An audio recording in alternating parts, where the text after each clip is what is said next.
We are surrounded by the wonders of the world. Animals, plants, insects, nature. And the thing that's destroying it. Us. Welcome to my Welsh Baccalaureate project. From the 17 UN goals, I have chosen life on land. Around 400 million years ago, the first instance of creatures migrating from the ocean to the land began. Since then, what has happened? We have evolved from our ape ancestors. We have gone from small settlements to large villages and towns. And now, sprawling metropolises. But, at what cost? As we have grown, so too has our need for resources. Fabrics, metals, timber, precious stones, and most importantly, food. Agriculture is the biggest threat to the environment, ecosystems, and biodiversity. An article from the National Library of Medicine on the topic of biodiversity and habitat loss has said, the conversion of natural habitats to agricultural land, pastures, plantations, built areas and infrastructure continues, propelled by increasing human population size and by accelerating demand for resources. It is self-evident that populations and species will suffer when their habitat becomes degraded or is lost completely. The WWF goes on to echo this message. Habitat loss is probably the greatest threat to the variety of life on this planet today. Forest loss and degradation is mostly caused by the expansion of agricultural land, intensive harvesting of timber, wood for fuel and other forest products, as well as overgrazing. We need to work with the environment to create solutions that work for both humans and nature. If we maintain a harmonious relationship with the environments around us, they will provide benefits for us that impact the entire world. An article from the United Nations on climate action called Biodiversity and Nature-Based Solutions has said, COVID-19, which emanated from the wild, has shown how human health is intimately connected with our relationship to the natural world. As the world seeks to build back better from the current crisis, it is critical to preserve biodiversity and invest in nature-based solutions. Biodiversity can support efforts to reduce the negative effects of climate change. Conserved or restored habitats can remove carbon dioxide from the atmosphere, thus helping to address climate change by storing carbon. Moreover, conserving intact ecosystems, such as mangroves, can help reduce the disastrous impacts of climate change, including flooding and storm surges. Here we see mangrove trees being planted along the coast of Cuba. These trees help encourage wildlife to the area, such as birds and fish.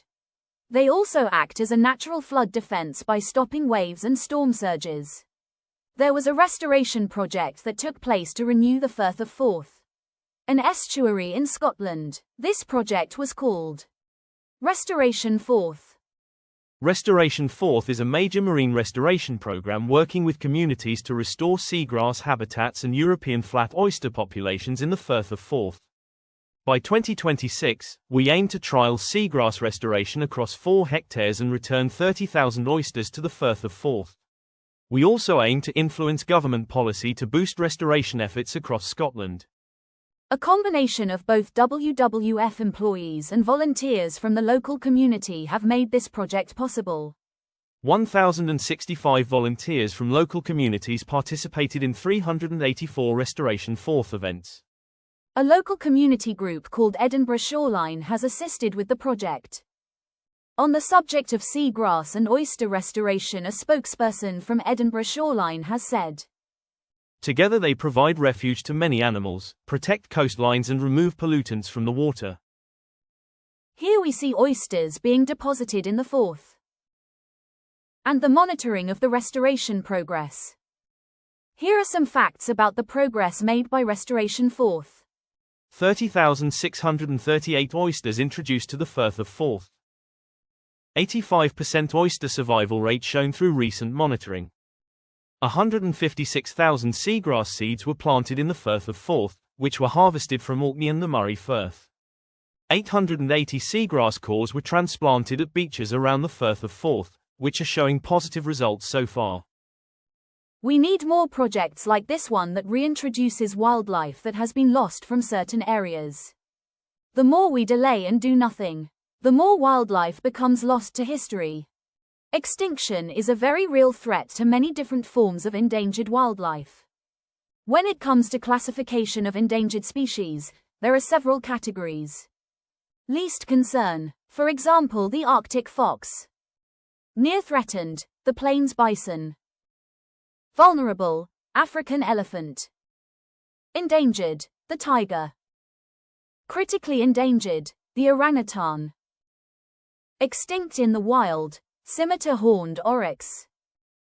Extinct, Pinta Island tortoise. Data deficient, the orca whale. Data deficient is simply that we do not know enough about a species to know how it is doing. Habitat loss and degradation are a massive contributor to wildlife population decline. The WWF's Living Planet report has said, there has been a catastrophic 73% decline in the average size of monitored wildlife populations in just 50 years. The Living Planet Index, provided by the Zoological Society of London, tracks almost 35,000 vertebrate populations of 5,495 species from 1970 to 2020.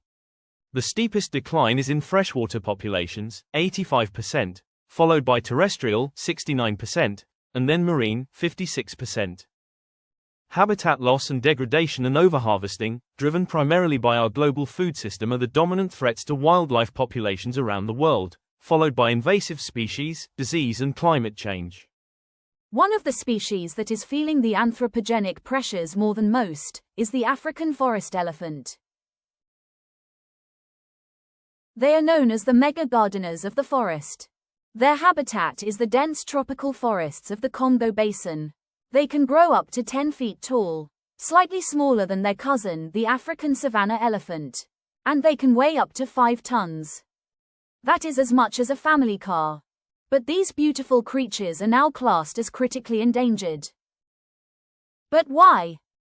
The biggest threat that is fueling their decline is habitat loss and fragmentation. Even when considering poaching, habitat loss, degradation and fragmentation are a major part of the pressures already facing a threatened species.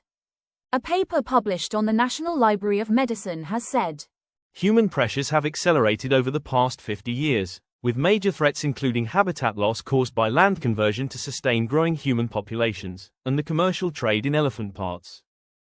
A similar story is told by the WWF. African elephants have less room to roam than ever before as expanding human populations convert land for agriculture, settlements and developments. The elephants' range shrank from 3 million square miles in 1979 to just over 1 million square miles in 2007. Commercial logging, plantations for biofuels and extractive industries like logging and mining not only destroy habitat but also open access to remote elephant forests for poachers. Poverty, armed conflict and the displacement of people by civil conflict also add to habitat loss and fragmentation. All of these push elephants into smaller islands of protected areas and hinder elephants' freedom to roam. The African forest elephant may very well go extinct because of our effect on the world around us. And this isn't an isolated instance. Many animals and plants are threatened with extinction because of human activity. This is how our world looks right now. Beautiful. Verdant.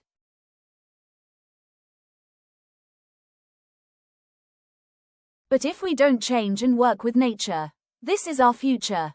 Dry. Dusty. Deserts. This is our home, and due to our actions, it is dying. Make a choice to act today. Don't just hope for a better future, work for one. Become part of the solution. Thank you for watching.